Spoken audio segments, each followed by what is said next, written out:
when you ask people what their favorite psalm is, they will often say Psalm 100, Psalm 23, and I find a lot of people, like me, favor Psalm 121. That's the subject of our devotional today, and let me read it to you from the NIV. I lift my eyes to the mountains. Where does my help come from?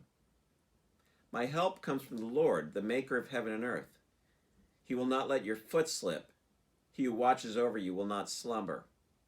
Indeed, he who watches over Israel will neither slumber nor sleep. The Lord watches over you. The Lord is your shade at your right hand. The sun will not harm you by day, nor the moon by night. The Lord will keep you from all harm. He will watch over your life. The Lord will watch over you, your coming and going, both now and forevermore.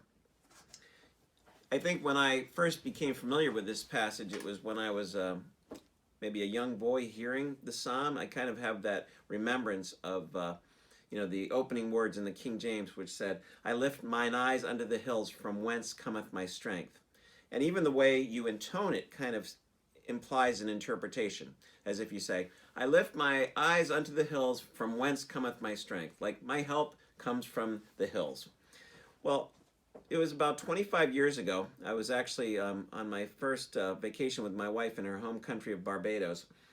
And I was reading a book called A Long Obedience in the Same Direction. And it was a commentary on what are called these songs of ascent, this particular part of the Psalms. And as Eugene Peterson was writing about Psalm 121, he really opened my eyes to it. And I've never forgotten what he wrote. And I'd like to reflect on that with you today. Because what he said is when David would have looked to the hills around Jerusalem, I lift my eyes to the mountains. What he would have seen out there was not just the mountains, but the shrines to the competing gods to the Israelites' God, Yahweh. So he would have seen a shrine to Molech, where they would sacrifice their children, or to Ashtoreth, where they would have these Ashtoreth poles.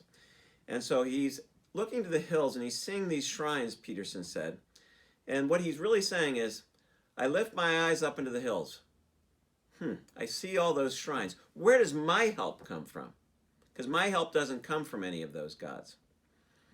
And what he says is, I lift my eyes up to the mountains. Where does my help come from? Verse 2, my help comes from the Lord.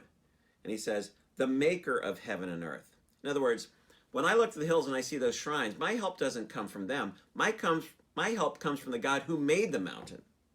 And so that's just a reminder to us that it's the God who made the world who's our helper. He's much bigger than any of the competing imaginary gods that people follow. And then the next part of it, the problem with it is, and I've always seen this, it seems to promise too much. Verse 3, he will not let your foot slip. He who watches over you will not slumber. Indeed, he who watches over Israel will neither slumber nor sleep. We all know that Christians' feet slip, and that we do face harm. The Lord watches over you. The Lord is your shade at your right hand. The sun will not harm you by day, nor the moon by night. And what he said is that in the ancient cultures, the idea of the sun and moon as forces were very real. As a matter of fact, the whole idea of lunacy comes from lunar eclipse. That's the eclipse of the moon. So lunacy is the idea that people get crazy around the full moon. And probably all of us, particularly people like my wife who's a teacher, will tell you that kids get crazier at the full moon. So it does seem to exert some force on the human personality. But back then they called it lunacy. He's a lunatic because of the effect of the moon. So they associate mental disorders with the power of the moon. So he's saying, the sun is this Lord is your shade at your right hand. The sun will not harm you by day, nor the moon by night. In other words, all these fantastical ideas of what can harm you, the Lord is much bigger than. But then here's a key verse, verse 7. The Lord will keep you from all harm. He will watch over your life. And Peterson explained that that word harm is really saying he will keep you from all evil. He will watch over your life. So he said, no evil will finally settle in your soul. It will not have its way. So as we're going through this whole thing with the COVID-19 crisis that we're facing as a country and as individuals, as you read that psalm, think about that. Where does our help come from? not from the various gods that people set up on the mountains, but from the God who made the mountain. And as we think about whether it's the force of the sun or the moon, of viruses or of other kinds of trouble, the Lord says, I will not let evil ever win in the life of one of my people. Evil never wins, I win. So as you pray today and as you think about this passage and as you meditate it, remember that the Lord is the shade at your right hand. He will watch over you because he never slumbers or sleeps. One last thought. You know, when we read the story of Elijah and the prophets of Baal, do you remember what Elijah, how he taunted the prophets of Baal? He said, why don't you scream louder because maybe your God is sleeping?